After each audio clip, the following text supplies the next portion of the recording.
आपके लेफ्ट वाला जो कॉर्नर बिल्डिंग है उसके ऊपर से हमलावर बैठा था। राइट साइड में अगर कॉर्नर पर देखें तो वहां पर उनका ग्रैंड स्टैंड था और ग्रैंड स्टैंड से आगे की तरफ देखें तो वहां पर सीक्रेट सर्विस का वो स्नाइपर बैठा हुआ है जहां से उसने वो लेफ्ट वाला जो अटैकर है उसको मारा है। अब आप देखिएगा कि जो डिस्टेंस स्नाइपर जहां बैठा है ऑफिशियल वाला वो डिस्टेंस भी कैलकुलेट करिए, वो नियरली हाफ है। अगर ये 400 है तो दिखने में कम से कम वो 200-250 है जहां से उसने मार। मेरा कहने का मतलब ये अपने आप में एक बहुत बड़ी सिक्योरिटी सीरियसनेस लैप्स की है कि आपने 108, 10, 12 क्योंकि 400 गज का मतलब हो गया 110 के करीब आप समझ लीजिए मीटर, 110 मीटर का दायरा आपने उस स्नाइपर से रखा है ऑफिशियल, जिसका रेंज होता है 1500 से लेकर 2800। दैट मींस कम से कम आप उस एरिया को कवर कर पाए। मुझे लगता है आज की तारीख में अगर इस बात को इवैल्यूएट किया जाए तो इसी तरह जब आप प्राइम मिनिस्टर की बात कर रही थी कि वो एक फ्लाईओवर के ऊपर उनको रुकना पड़ा, वो रुकना प्राइम मिनिस्टर की मर्जी से नहीं होता है। ये सीक्रेट सर्विस करती है, हमारे केस में एसपीजी करती है। वो डिसाइड करती है कि अगर आगे 100 मीटर पर दो ट्रॉली खड़ी हैं तो वो वहां तक नहीं जाएगा, वो पहले रुकेगा और उसको हटवाएगा, जो मर्जी आए करेगा। लेकिन ये डिसीजंस पॉलिटिकल नहीं होते हैं कि फला फला फ्लाईओवर पर जाकर ही हम रुकेंगे और ये ड्रामा करेंगे। आई डोंट थिंक एक प्राइम मिनिस्टर के ऊपर इतनी बड़ी उंगली उठाना शायद ठीक होगा, क्योंकि आप उंगली एक्चुअली एसपीजी पर उठा रहे हैं। हाँ, मैं यही बात कर रही हूँ। और एसपीजी प्रोटेक्टी तो बहुत से लोग रहे हैं इस देश में, अभी भी हैं, जो कि सुशील जी को लीजिए स्क्रीन पर। सुशील जी, मैं ये तस्वीर और ये पैरेलल इसलिए ड्रॉ करना चाह रही हूँ क्योंकि ये एक खतरा, एक पोटेंट खतरा हमेशा किसी तरह के अगर देश के राष्ट्रीय अध्यक्ष पर है तो उसको गंभीरता से लेने की जिम्मेदारी तो हम सब की है। जैसे कर्नल सिंह ने बहुत अच्छी तरह एक्सप्लेन किया कि अगर कोई खतरा वो भाप पा रहे थे तो बहुत पहले प्रधानमंत्री को रोक दिया गया। इसीलिए रोक दिया गया क्योंकि उन्हें लग रहा था आगे जाकर शायद वो एक खतरे का शिकार हो सकते थे, लेकिन इसको एक मजाक का विषय बना दिया गया। यहां पर ट्रंप पर जो कुछ हुआ, मैं फिर कह रही हूं, जिस तरह से गोली लगी वो उनकी शायद किस्मत ही थी कि वो दूसरी तरफ देख रहे थे और वो बच गए, वरना ये फेटल हो सकता था आज के दिन और हम शायद कुछ और ही खबरों पर चर्चा कर रहे होते आज। ये इंपॉर्टेंट है इस बात की गंभीरता को समझना कि और अमेरिका जैसा देश है जहां पर इतना फ्रीडम है, वहां पर प्रतिद्वंदी एक दूसरे को क्या क्या कह जाते हैं, लोग क्या क्या कह जाते हैं, हम जानते हैं। लेकिन इसके साथ साथ ये बात समझने की जरूरत है कि ये नफरत वाली जो सोच है, this can be very dangerous.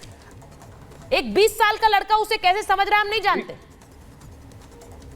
नहीं, उसकी भी नफरत आप बिल्कुल ठीक कह रही हैं। सुशील जी, केवल 1.5-2 मिलीमीटर का फर्क रह गया होगा, मुश्किल से 1.5-2 मिलीमीटर का फर्क, इतिहास बदल जाता। इस वक्त आप जैसा कह रही हैं कि हम किसी और चीज का मातम कर रहे होते। ये एक सुखद संयोग है कि वो बच गए और बाल बाल बचे हैं। लेकिन जो बड़ा प्रश्न है वो यही है कि क्या आपने घृणा को इतना बढ़ा दिया है, इतना पंप कर दिया है कि आज लोग इस बात पर आमादा हो गए हैं कि यदि ट्रंप जीतने वाले हैं ये चुनाव तो उनको मार करके उन्हें हटाया जाए, उन्हें जीतने से रोका जाए। और ये उस जगह हो रहा है जो दुनिया का सबसे ताकतवर लोकतंत्र है, सबसे मालदार और सबसे ताकतवर लोकतंत्र है।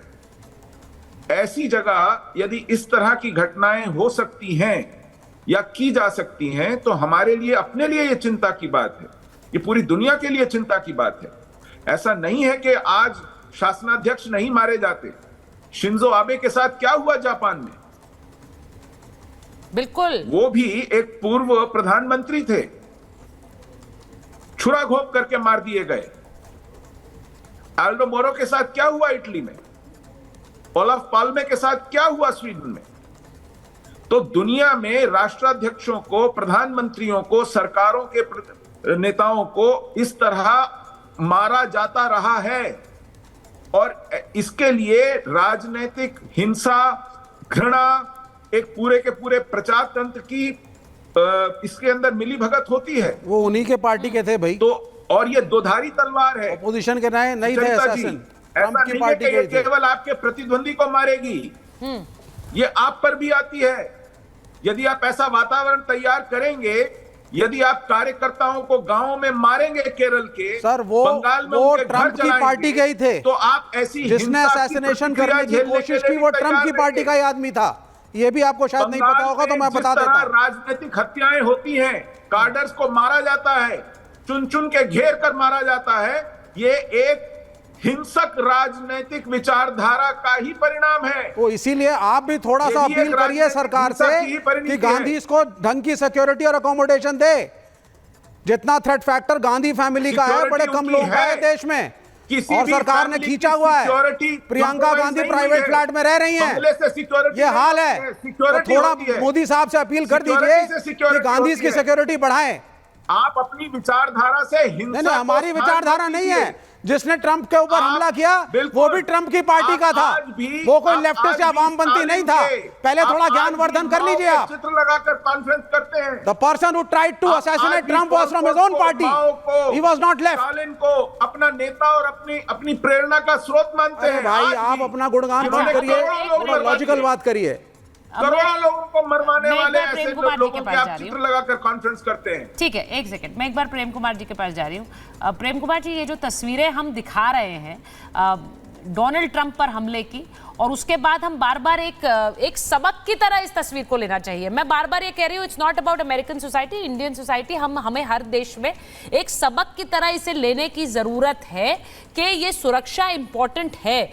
और मेरा सिर्फ सवाल ये है कि जिस तरह के बयान, मैंने कहा अमेरिका में एक फ्री सोसाइटी है कर्नल सिंह, हम देखते हैं वहां पर किस तरह की बयानबाजी होती है, इवन प्रेसिडेंशियल डिबेट्स में किस तरह की बयानबाजी होती है वो हम देखते हैं। लेकिन एक फॉल्स नैरेटिव की बात आ जाती है।